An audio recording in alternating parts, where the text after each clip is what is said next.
Welcome to Afternoon Light, the podcast of the Robert Menzies Institute. In this special six-part summer series, you will hear recordings of papers delivered at the Robert Menzies Institute's conference on the Menzies Ascendency, Implementing a Liberal Agenda and Consolidating Gains 1954 to 1961. The conference was held over 2 days from the 23rd to the 24th of November 2023.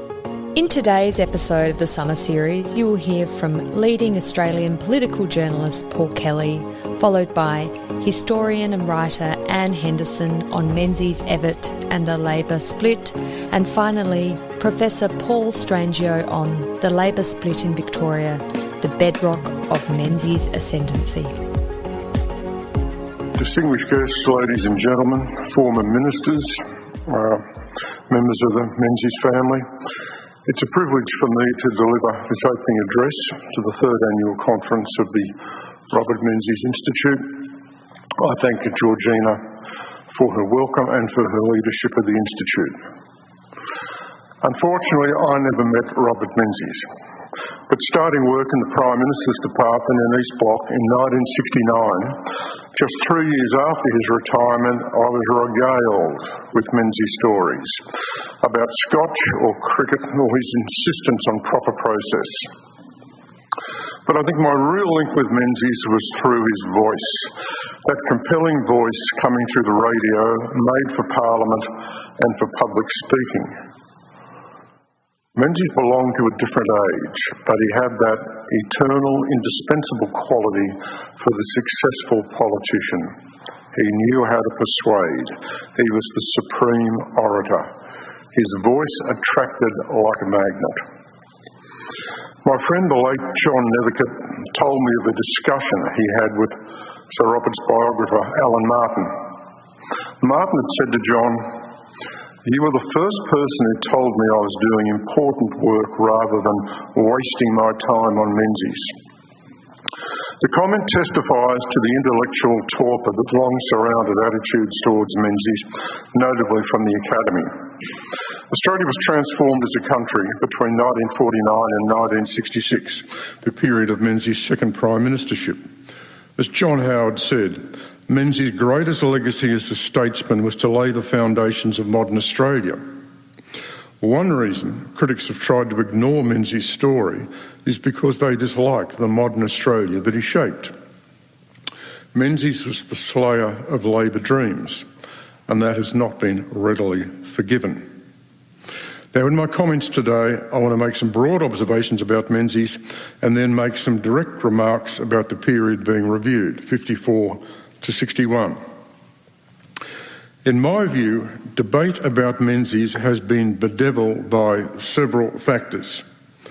First, the sheer longevity of his governance defies easy branding or interpretation. When Menzies was Prime Minister, the United States had 4 presidents: Truman, Eisenhower, Kennedy and Johnson. The United Kingdom had 6 Prime Ministers: Attlee, Churchill, Eden, Macmillan, Douglas, Home and Wilson.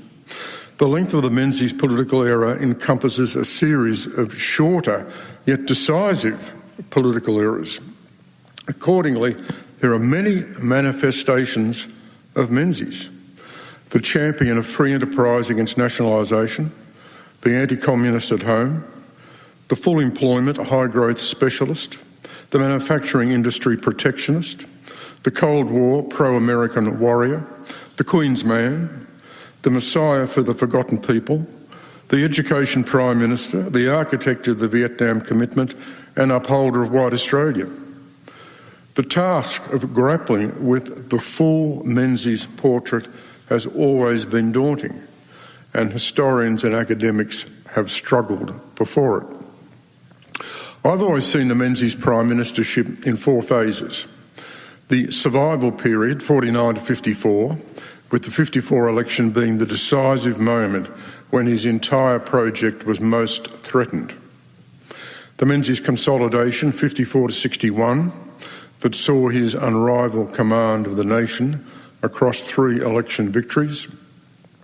The recovery phase, 61 to 63, when Menzies in his 6th term, with Labor's help, staged a resurgence after the 1961 perilously close election, achieving a strong victory at the 1963 election, and the final phase, the mid-1960s phase, the passing of the Menzian age, when the discontinuity between a changing nation and Menzies' stubborn and rigid attitudes as Prime Minister became apparent. The irony of the Menzies Prime Ministership is the insistence by many of his critics that while Australia changed, this apparently had little to do with Menzies. In his 1964 book, The Lucky Country, Donald Horne said Menzies did little that really mattered, and that his greatest talent was to preside over events and look as if he knew what they were all about. In short, Menzies apparently dominated the age, but somehow, some way, wasn't responsible for what happened to Australia. In this sense, such confused critiques could be seen as a tribute to Menzies. His skill was a reassurance. Menzies under-promised and over-delivered. He presided over extraordinary changes in Australia's economy, society and population, yet created the impression that either nothing much dramatic was happening or that progress was in safe hands.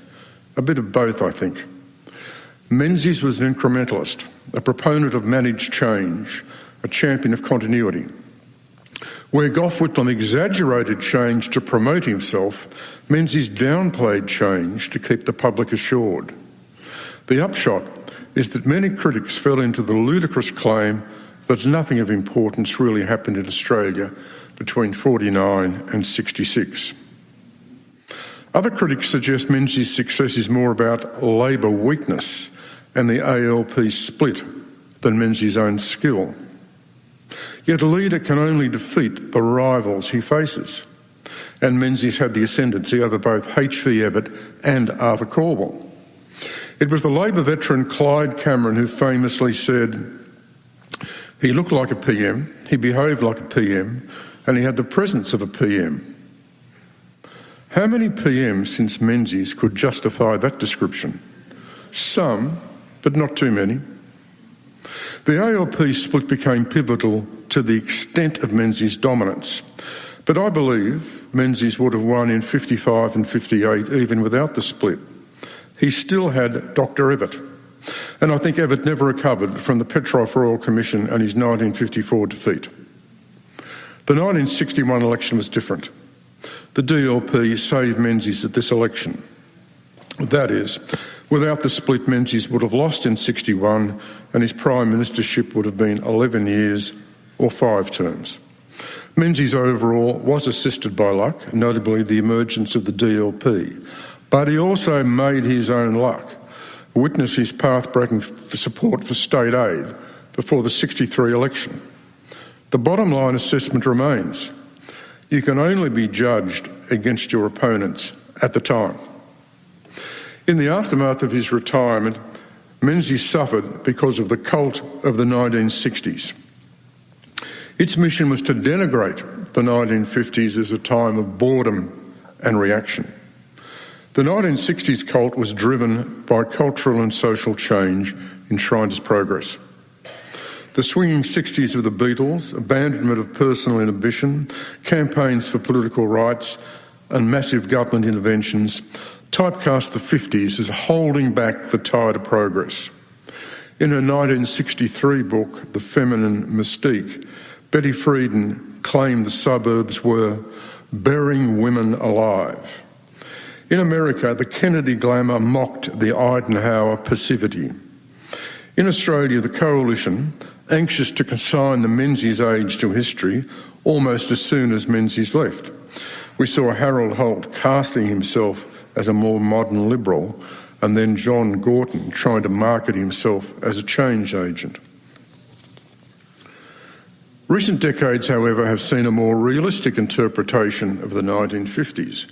Indeed, surveys in recent years in America have shown that Eisenhower now ranks number 5 in the list of best presidents, suggesting high-quality political management somewhere in the 1950s. The Menzies reassessment is assisted by another factor, the disappointing performance of our political elites and prime ministers since John Howard left politics. In a sense, the more time advances, the more people are inclined to ask, how did Menzies do it? Who was he? What made his success?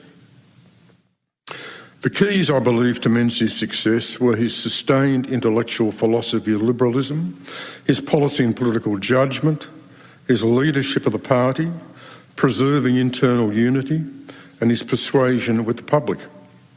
His values were remarkably consistent: individual freedom, personal responsibility, private enterprise, patriotism, self-reliance, prudence, and self-restraint.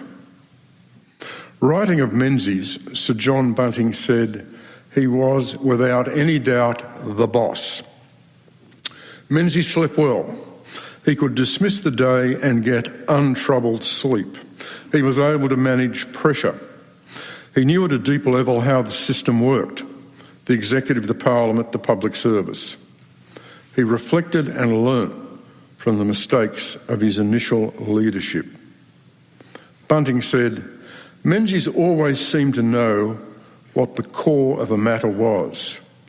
He knew that the most urgent problems were not always the most important. Most of all, he would know which was the critical point. I can still hear him say to me, to others, to his cabinet, now there it is. That is the determining factor. Governing was easier in the Menzies era, much easier. The incessant demands of the 24-hour media cycle and scores of lobby groups did not exist. Governing was slower. It was an age of conformity, an age of mass loyalty, the time of big corporations, big unions, big churches, big mass media, and a PM dealt with concentrated, organised institutional power. Class divisions were set, but not the cultural divides that fracture society today.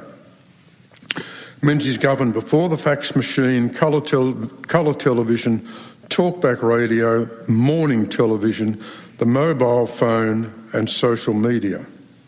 He understood how the industrial age worked and was spared the anarchic nature of the digital age.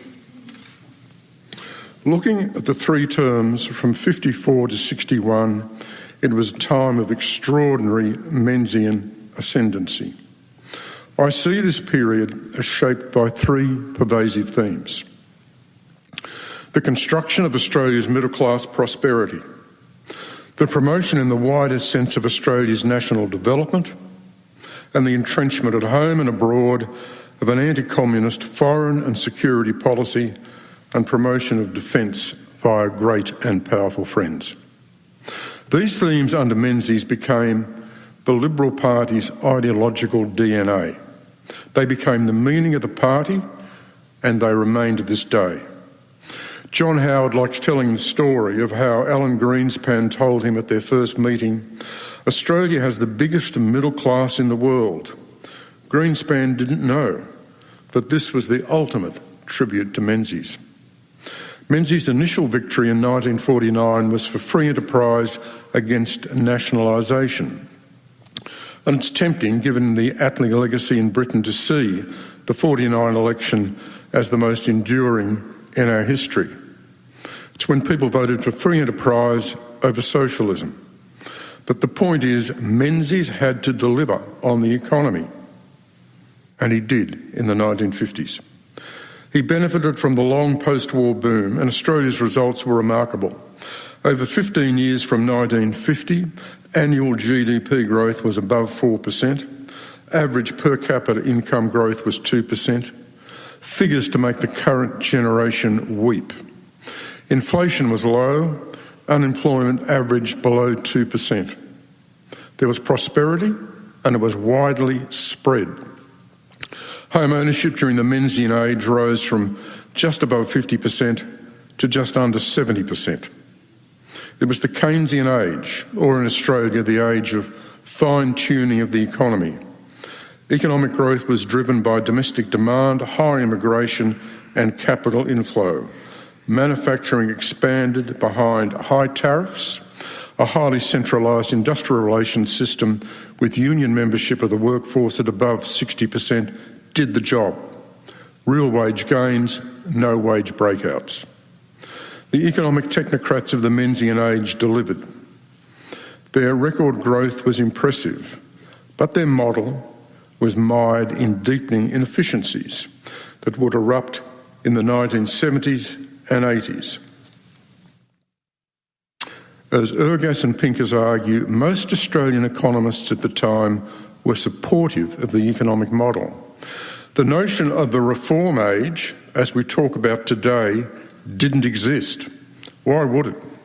The structural economic crisis was in the future, not now. The notion of a reform agenda, as we understand it from the 1980s, was not yet in existence. The real agenda was growth and national development. The Menzies economy was creating a free enterprise middle class, the like of which Australia had never seen. But the flaws in the model would be exposed by changes in the global economy after Menzies' departure.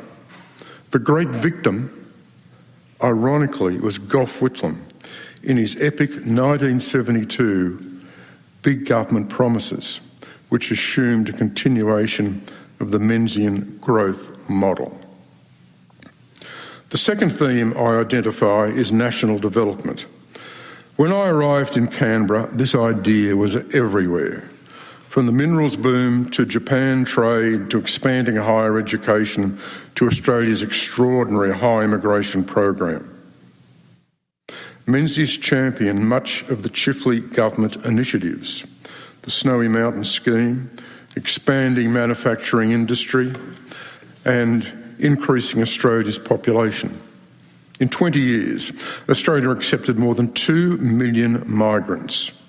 Immigrants accounted for 70% of the increase in the workforce in the 1950s. Arthur Corwell said, introducing the program in the 1940s, there was a risk of World War III. The security factor was fundamental in underpinning the program.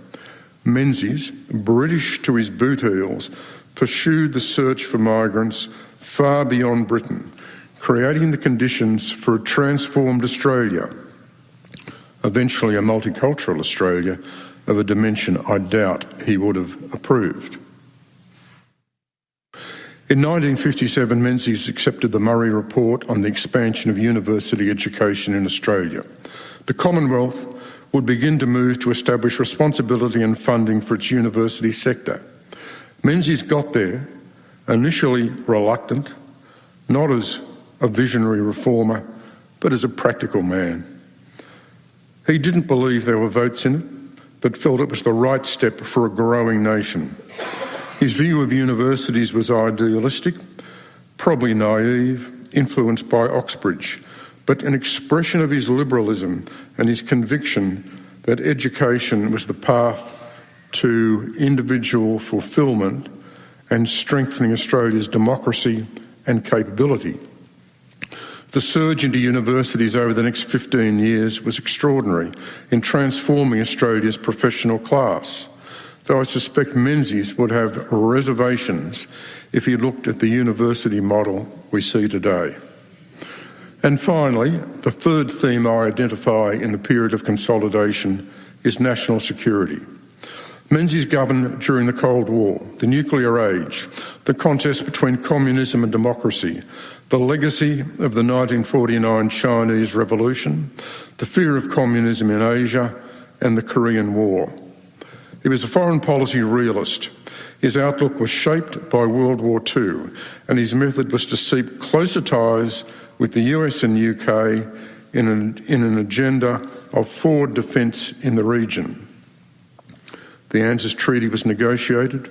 Australia committed to the Korean War. Menzies for some time had great hopes for SEATO. The government, keen to add meaning to the US alliance, opened the way for joint facilities, with the North West Cape base becoming an election issue in the 1960s. After Korea, there were three military commitments: the Malayan emergency, the Indonesian confrontation, and the Vietnam War. A decisive breakthrough was the 1957 Commerce Agreement with Japan. It was John McEwen's work, just as ANZUS was Spender's work, but the agreement had vast consequences for the future of economic and political relations between Australia and Japan. My final point. I think Menzies' commitments and policies during this consolidation phase created a framework and a concept of policy and ideological belief for the Liberal Party that has sustained it through all the decades since, even though circumstances have changed. In conclusion, I would reflect that Menzies' initial conception of the Liberal Party was to provide a voice to the middle class that had no voice, no organised power, no institutions to promote its interests. This was the meaning of the Liberal Party. It wasn't to be a party of business or trade unions or institutional power. When we observe the cultural transformation in Australia today, best represented in many ways by the recent Voice referendum, when virtually every institution in the power structure opposed the formal Liberal Party position, the Menzian model looks strikingly relevant to the current situation. The gulf between elites and the people, between insiders and outsiders today, is stark and deeply meaningful. In this sense, it suggests a new and contemporary relevance for the Menzies vision. Thank you.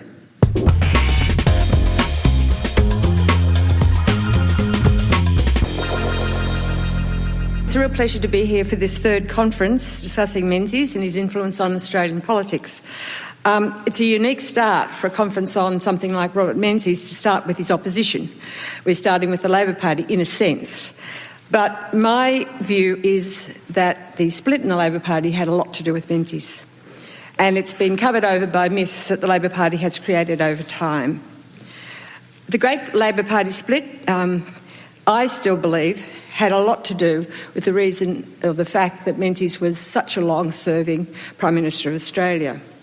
He was undoubtedly the great winner of the split, 54-55.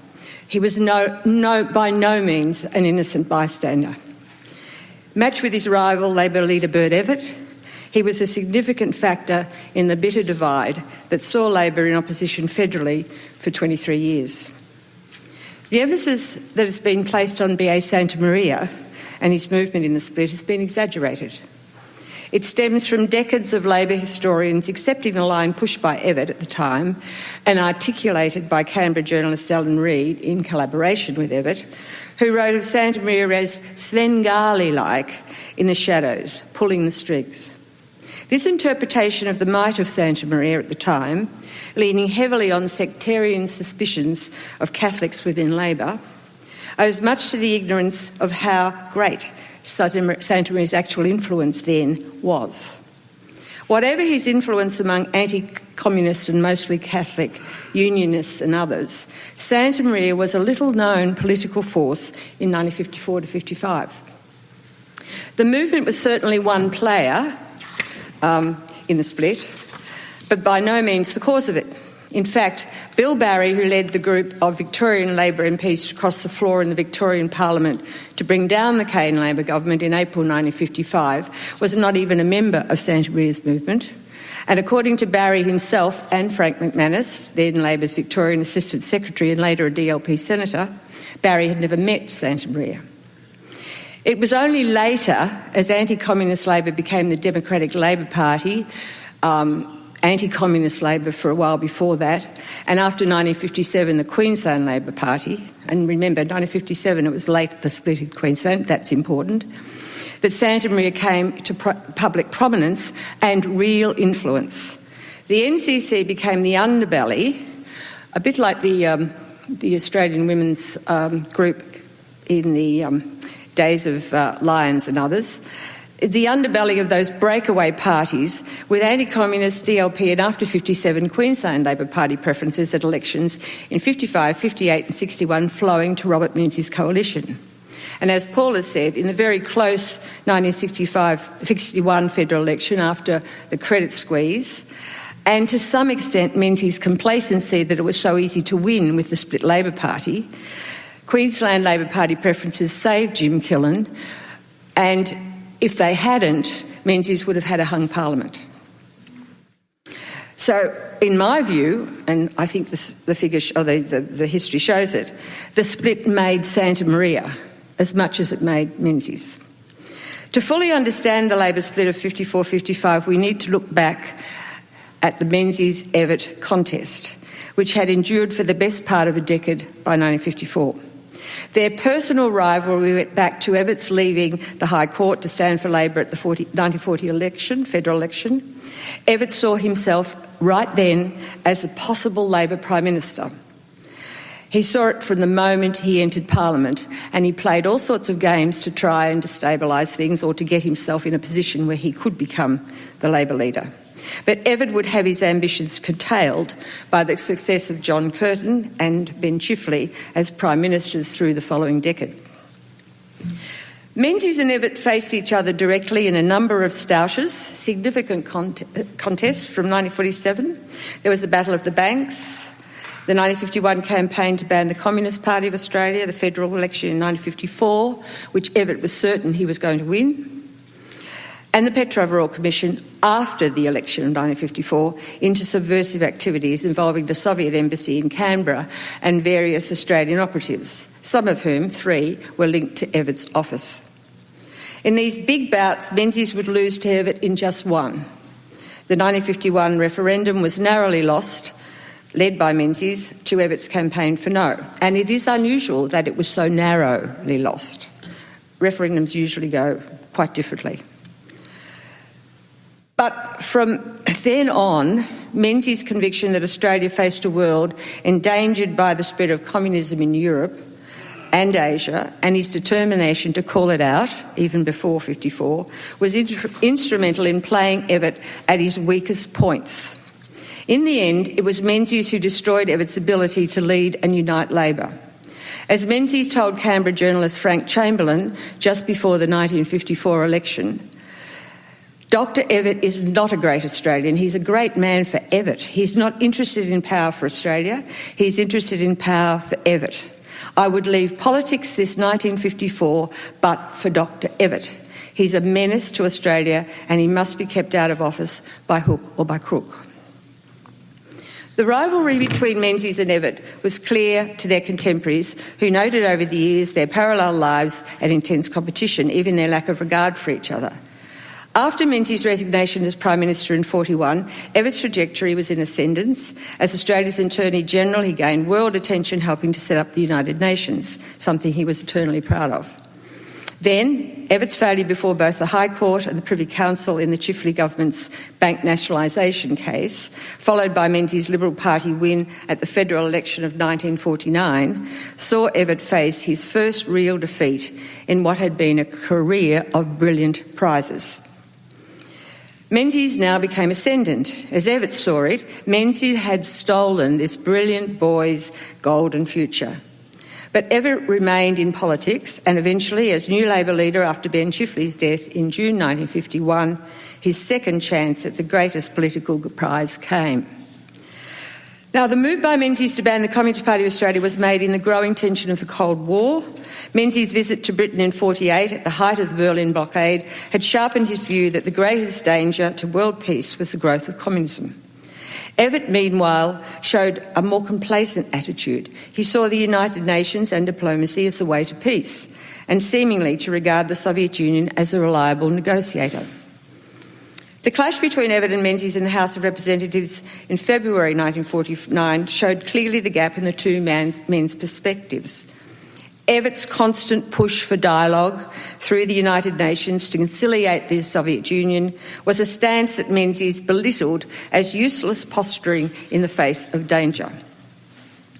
The split that decimated Labor in 54 and 55 had its origins in parliamentary politics and the lack of leadership shown by Bert Evatt. Former Labor MP Fred Daly recalled how the legislation to ban the Communist Party opened serious divisions in the Labor caucus from 1950, as Labor debated how to handle the legislation in the Senate. Daly wrote, Evatt, Chifley, Ward, Keon, Mullins, Rosevere, Caldwell, Burke Victoria, Burke WA and Pollard participated in emotional and hate-filled debates, and sometimes the meetings broke up in disarray. For all that, Chifley held the team together. By 1954, Menzies had Evatt's measure as Labor leader, along with a sound reading and intuition of the mood and politics of the time. Communism was a real concern, regardless of the outcome of the Communist Party dissolution referendum. But the overriding concern of voters was inflation.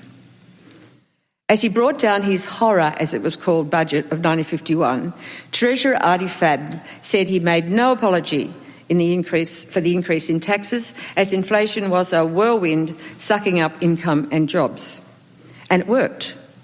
By 1953, in the budget, such was the improvement in the economy, taxes were eased and benefits increased. Menzies was called the man of the hour by one cartoonist. For all that, Labor had improved in the polls since 1951, and many journalists continued to view that a Labor victory looked likely at the 1954 election, at least, that is, until the early months of 1954. By then, the 1953 budget was taking effect, just as the young Queen Elizabeth and her handsome husband, Prince Philip, landed in Australia on the 3rd of February for an 8-week tour. Now, Menzies had no hand in that date because that had been put off because of the death of the King. Now, Australia had seen nothing like it. Huge crowds waved and cheered at every vantage point, streets hung with bunting and lights sprinkled, while businesses from magazines to ice cream vendors around the country benefited from what seemed like one long, glorious party. I know, I was there. I saw the Queen 4 times. Everyone was excited about it. Children went out at night to look at the lights. Before long, columnists were writing the election would be close. The announcement of the defection of Vladimir Petrov, Third Secretary and Consul at the Soviet Embassy in Canberra on the 13th of April, just weeks before voting day on the 29th of May, was not something Menzies could control. The date had been fixed by negotiations between Petrov and ASIO. Petrov's wife, Evdokia, who also worked for the Soviet Embassy, and many of you will remember the scenes, defected in Darwin shortly after, following dramatic scenes at Sydney Airport. However, the legislation to set up the Petrov Royal Commission and its terms of reference was approved without division of Parliament, with Evatt as strong in his condemnation of communist espionage as Menzies. Then, within days, he was attacking Menzies for using the Commission to condemn the Chifley government for being weak on security. And in time, he would accuse Menzies of using Petrov to damage Labor in the 1954 election, the first of the rabbits in the hat, the myths that shadowed what historians wrote from then on for some time. Now, there is no evidence that Petrov's defection influenced the outcome of the 1954 election. Menzies was aware of the Petrov documents and aware that they alleged that 3 of Evatt's staff had questionable contact with the Soviet embassy, but Menzies made no reference to the Petrov matter in the campaign. If he had, he'd have finished Evatt. All the debate in the federal election of 1954 was over the economy and eventually over Labor's inability to cost its promises, something we're familiar with in more recent times. Just one Labor anti-communist MP made a statement in the campaign that might have damaged Evatt. Bill Burke and Victoria spoke that Evatt would need to revise its promises on abolishing the means test. His intervention came and went in a day. The rivalry on the hustings was tense as election day neared. So much so that the Sydney Morning Herald's Canberra correspondents commented that while restrained in public, Menzies and Evatt made no secret of their dislike for one another. It became seen as a contest between just 2 men. In time, the election defeat would let loose Evatt's well-known tendency to volcanic outbursts and paranoia. Over years, this had been common with his staff, at moments you thought were to his disadvantage, and here was a bigger moment, much more to his disadvantage. Evatt had never faced off against Menzies in such a major campaign, one that was meant to hand him the Prime Ministership and the prize he had worked for over a decade. As Menzies had rightly noted, so much of Evatt's career was all about him. And so it was that what happened to Labor after the 1954 federal election was fundamentally about what happened to Evatt. After the election, the Petrov Royal Commission began its hearings, and from Thursday, the 1st of July, explosive revelations from the Petrovs and others of espionage activity at the Soviet Embassy in Canberra hit the headlines daily. It was here that Evatt made his first serious mistake by insisting he represent his 3 staffers named in the Petrov documents, Dazile, Grundemann and O'Sullivan. Ben Chifley had been correct in his assessment to Fred Daly shortly before his death that Evatt was not leadership material. During his appearances in the court, Evatt greatly annoyed the commissioners in addition to arguing that the defection of Petrov had been a ploy by Menzies to bring down the Labor opposition at the federal election.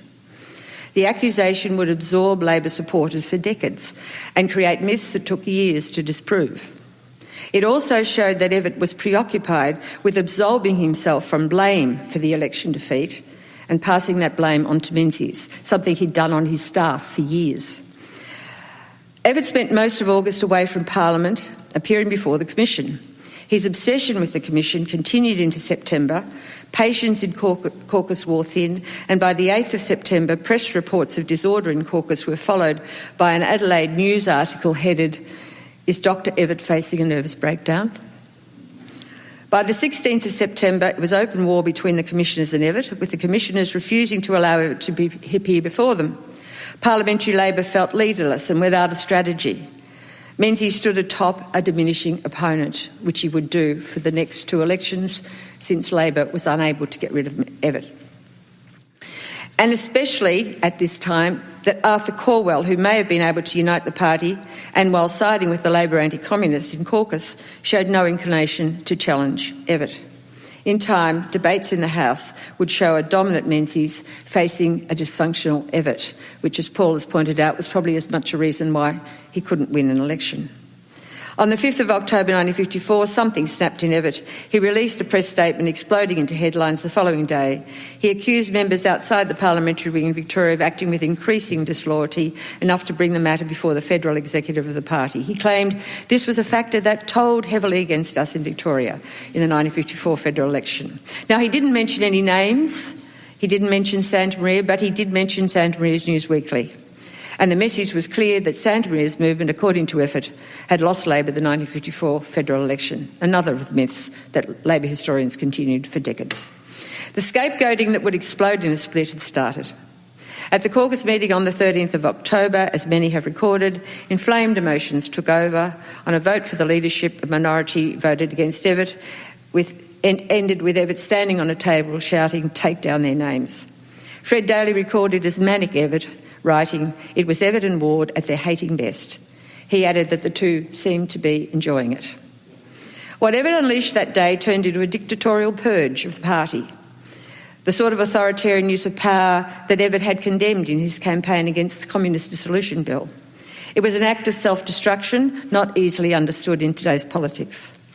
And so it was that after years of personal battles between Menzies and Evatt, which had ended in such a bitter election defeat, and the hysteria of his involvement in the Petrov Royal Commission, which affected his grip on leadership, Evatt made a manic move. As Menzies well knew, Evatt's temperament was spasmodic and erratic under pressure. In the game of political contest, this was the darkest moment for the Doc Bert Evatt. And I conclude, to me, that Menzies' rival with Evatt and his defeat of Labor at the 1954 election were fundamental to the split in 1954 to 55. Thank you.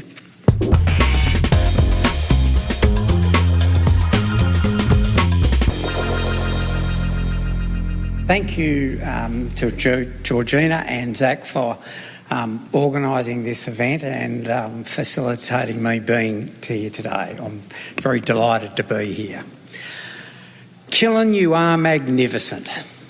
For many years it was part of Australian political folklore that this was how an exultant Prime Minister, Robert Menzies, congratulated the young backbencher James Killen when, after the distribution of preferences, the Queenslander narrowly won his seat of Moreton, thus allowing the Liberal Country Party coalition to scrape back into office in December 1961. It turned out, however, that the story was apocryphal. Gillard admitted in his 1985 memoir that he had concocted it to help a Courier Mail journalist hunting for a news break. The truth was far more quotidian. The only contact Gillard received from Menzies was a perfunctory phone call in which the subdued Prime Minister said, Well, laddie, this is good news. I'm glad it's over. It's been quite a strain. In retrospect, there was always grounds to suspect that Killen's story was a fable. The exuberant wording was all wrong. The Olympian Menzies did not unbend himself in that way with colleagues, and certainly not with a junior government member. The message lacked the gravitas of the great man. There was a bigger reason, though, why Menzies was unlikely to have gushed at Killen in terms that he was the government's saviour. The Prime Minister knew well that a seat in Queensland had not been the decisive difference between victory and defeat in the election. Rather, it was due to the state of Victoria that his government had hung on. The figures demonstrate this. In the 1961 election, Labor gained a seat share of only 30.3% in the House of Representatives in Victoria, which was the same level of representation it had been anchored on since the party split in 1955. The Labor seat share of 30.3% in Victoria in 1961 compared to 58.7% in New South Wales, 61.1% in Queensland, 54.6% in South Australia, 33.3% in WA and 60% in Tasmania. In other words, if not for events in Victoria, namely the Labor split and its disastrous aftermath for the party in that state, the Menzies era would have ended in 1961, as Paul indicated before. This paper addresses the role of Victorian political exceptionalism as it relates to Menzies Ascendency. The paper suggests that the chief feature of that exceptionalism was the chronic weakness of the Labor Party in the state. Further, it argues that Labor's infirmity was crucial to the state being the epicentre of the ALP split in 1955. The split was fundamentally a Victorian phenomenon, with the Victorian ALP effectively sacrificed because of its record as the worst performing of the Labor branches. In turn, the paper highlights the split's devastating effect on the ALP in Victoria, an effect which, as the 1961 election result highlighted, all but insulated the Menzies government from defeat. So now, the theme of Victorian exceptionalism. Now, we live in an era in which Labor is the party of government in Victoria. Since the early 1980s, the ALP has ruled over Spring Street for 3/4 of the time, while over the same period, Labor has won the two-party preferred vote in Victoria in federal elections on no fewer than 14 out of 16 occasions. Little wonder John Howard has grumbled that Victoria is the Massachusetts of Australia. Yet this recent Labor ascendancy is an inversion of the dominant pattern of Victoria's electoral history for most of the 20th century. If there was a defining characteristic of Victorian politics throughout that period, a note of exceptionalism, it was Labor's electoral underperformance. Compared to its counterparts in the other states, Victorian Labor was the last to form government, a burlesque fortnight-long administration in 1913, and the last to form majority government, not until 1952. Labor's share of government in Victoria during the first half of the 20th century vividly illustrates its uncompetitiveness. That share was a trifling 12.7%, which compared to 67.7% in Queensland, 51.6% in WA, 46.4% in Tasmania, 41.1% in New South Wales and 26.8% in South Australia. So why was the Victorian ALP the poor relation of the state Labor branches? In part, its weakness was congenital. The strength of the liberal protectionist tradition in colonial Victoria and deep attachment of the local labour movement, especially older-style craft unions, to that tradition retarded the movement's embrace of independent political organisation. Whereas in the other colonies, trade unions were forming Labor parties in the early 1890s, Melbourne's trade hall prevaricated about direct working class political representation. The first incarnation of political Labor in Victoria was the Progressive Political League, which emerged to contest the 1892 election. But it was more a subsidiary of Liberalism than an autonomous political force. There were two more attempts to get Labor off the ground in Victoria over the following decade before it finally gained organisational permanency under the title of the Political Labor Council in 1901. Already by that time, the party had developed an inferiority complex, comparing itself unfavourably to Labor's strapping youngsters in New South Wales and Queensland.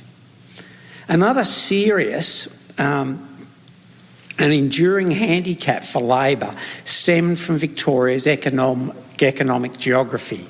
Victoria was easily the most metropolitan-dominated of the eastern seaboard colonies come states. It lacked the vast grazing tracts of New South Wales and Queensland, and also hemmed in by the spread of agricultural smallholding. Victoria's pastoral industry was at its productive limits by the end of the 19th century.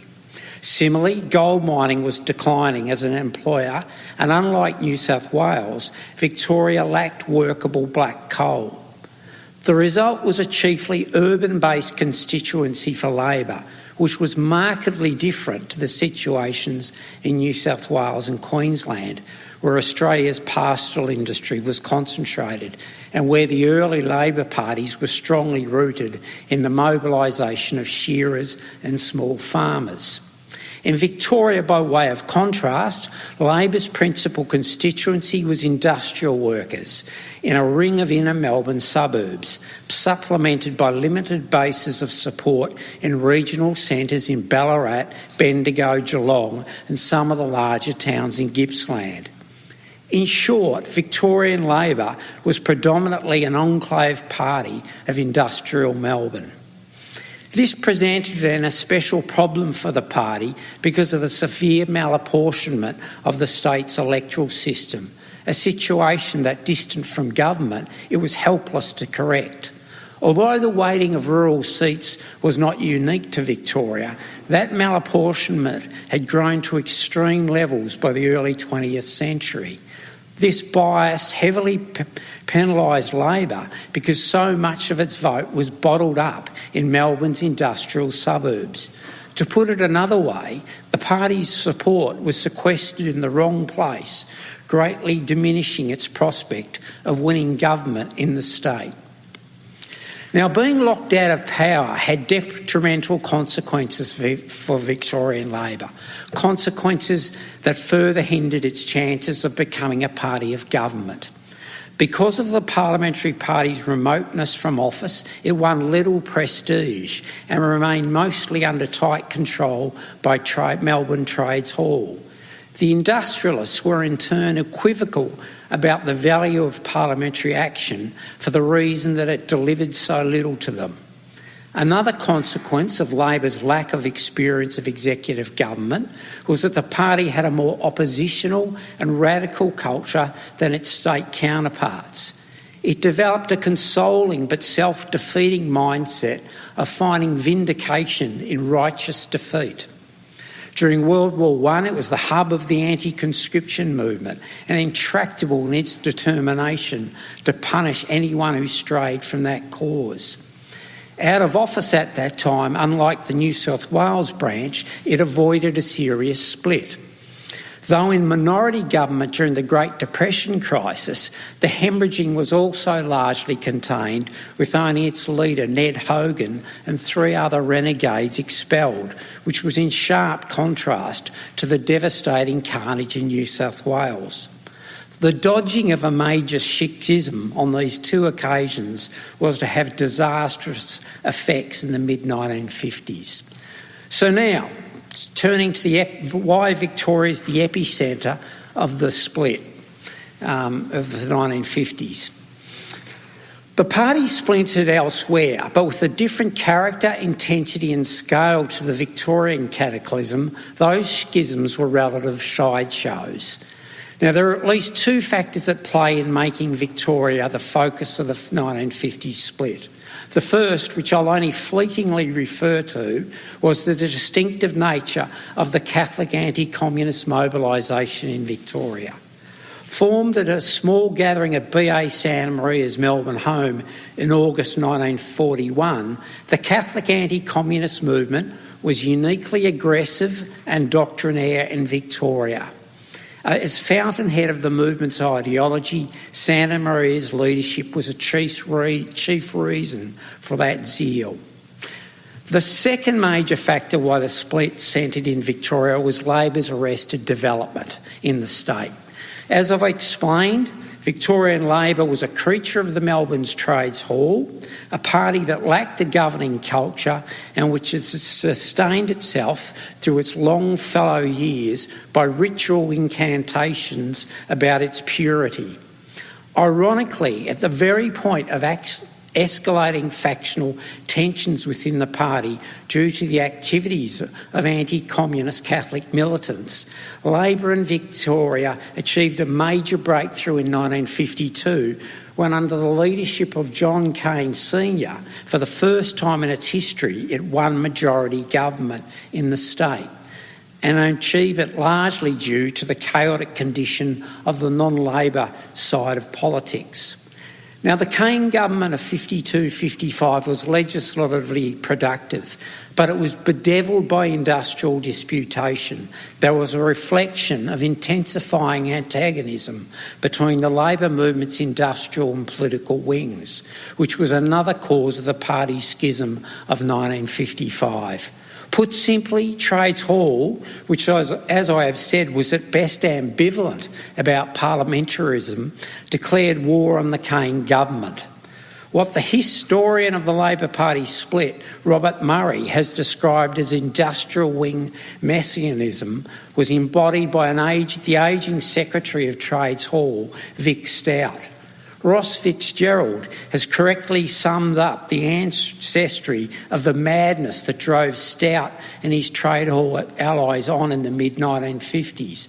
Quote, "Much of the industrial wing of the Victorian branch of the ALP was not interested in reformist governments that wanted incremental change. Unlike its counterparts in New South Wales and Queensland, Victorian Labor had never enjoyed an extended period of majority government and remained in many ways an anti-parliamentary party. Many trade unionists, distrusting the compromises of parliamentary politics, held these views, and Stout faithfully reflected them. As a consequence, Stout seemed quite happy for the split to go ahead," unquote. Labor's doleful history in Victoria contributed to the split of the 50s in other ways. Decades of parliamentary impotence and a desultory record of legislative achievement encouraged a tendency for the Victorian branch and the Cain government to be treated as expendable. Moreover, the party's deeply rooted oppositional culture was antithetical to the kind of pragmatic, self-preserving instinct necessary to guide it through the crisis. The contrast with New South Wales in this period was great. There, both the trade union movement and the Catholic Church leadership better appreciated the benefits of Labor in power. The party there had been in office continuously since the early 40s, and an attitude of compromise prevailed there. Victoria was different from New South Wales too, in that it had previously avoided a catastrophic showdown between its political and industrial wings. This was another legacy of its scant experience of office. Relations between a relatively weak parliamentary party and a powerful trades hall had been generally harmonious. The party had weathered the storms of World War I and the Great Depression. But this also meant the Victorian branch had not been inoculated against the perils of a full-blown split. What had been postponed in the past was played out with ferocity in the mid-1950s as the industrialists seized the opportunity of the crisis triggered by the activities of the anti-communist crusaders to brutally assert their authority over the political wing. Victoria became a sacrificial lamb for all sides of the dispute. Frank McManus, one of the movement activists, later recalled in his memoirs his realisation in 1955 that their northern allies were prepared to cut them adrift, writing, quote, "It became painfully obvious that the movement and the groupers in New South Wales had decided that Victoria was expendable and that their objectives should be to save New South Wales and themselves," unquote. Dinny Lovegrove, a key power broker of Victorian Labor, put it more clinically. Quote, "The New South Wales men are prepared to fight to the last Victorian," unquote. And so it was. So, to concluding section, the split in Victoria as a gift to Menzies. Now, I haven't got time to go into detail about the legacies of the split for Victorian Labor. Suffice to say that the split worsened the party's historic pathologies. Harried by the split's bastard child, the breakaway Democratic Labor Party, which was far stronger in Victoria than in any other state, the post-split Victorian ALP's defining features were anti-Catholicism and anti-parliamentarism. The latter, as we have seen, had a long pedigree in the party, but it was given tremendous additional impetus by the split. A myth of Victorian Labor in the post-split years was that the trade unions had been the saviour of the party from infiltration by the movement. This mythology lent legitimacy to the industrial wing's dictatorial supremacy. Trade unions, particularly left-wing industrial unions, dominated the party's central executive and willfully coerced the politicians. Those unions were little interested in parliamentary power, preferring a condition of ideological chastity. When Gough Whitlam famously said only impera are pure, he was referring to the post-split Victorian ALP. The dysfunction of the post-split Victorian ALP was a gift to Menzies and also to Henry Bolte, the state's Liberal Party Premier from 1955. The figures illustrate the catastrophic electoral effects of the split on Labor in Victoria, showing incontrovertibly that the Liberal Party was the chief beneficiary of those effects. Concentrating on the federal elections of 55, 58 and 61, the ALP's average primary vote in Victoria in those elections was 39.4%. This compared to 49.6% in New South Wales, 49.5% in South Australia, 48.8% in Tasmania and 42.6% in both Queensland and WA. This amounted to a mean Labor primary vote in the non-Victorian states of 46.6%, which was more than 7% higher than the Victorian average. The ALP's average seat share in the House of Representatives in Victoria in those three elections was 30.3%, was also worse than in any other state excepting WA. That Victorian Labor's dismal electoral position was due to the split is demonstrated by the fact that the Liberal Party's primary vote in Victoria was not superior to its performance in the other states. At the three elections of 55, 58 and 1961, the Liberal Party gained an average vote of 38% in Victoria, which trailed behind 38.2% in New South Wales, 43.8% in South Australia, 42.9% in WA and 44.1% in Tasmania.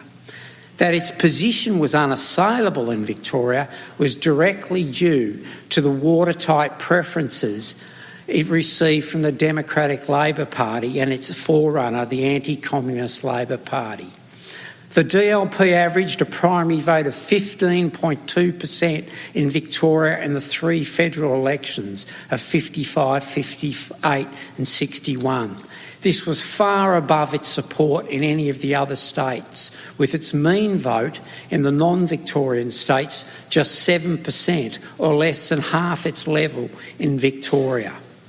The flow-on of preferences from the DLP to Menzies Liberal Party enabled the latter to enjoy an average share of the House of Representatives seats in Victoria in the elections of 55, 58 and 61 of 56.6%, which was better than its performance in any other state bar WA. So, in sum, that Victoria was the jewel in the Liberal crown during this period can be attributed to the exceptionalism of politics in the state, an exceptionalism manifest in Labor's woeful electoral underperformance. Labor was, to put it mildly, a failed political project in Victoria.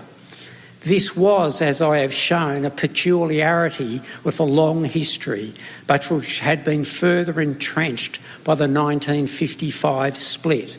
Indeed, in the years following the split, Victoria was effectively a one-party government state, that party being the Liberal Party. Menzies' unrivalled supremacy in this period can be understood as, I would submit, a direct function of the split. Thank you.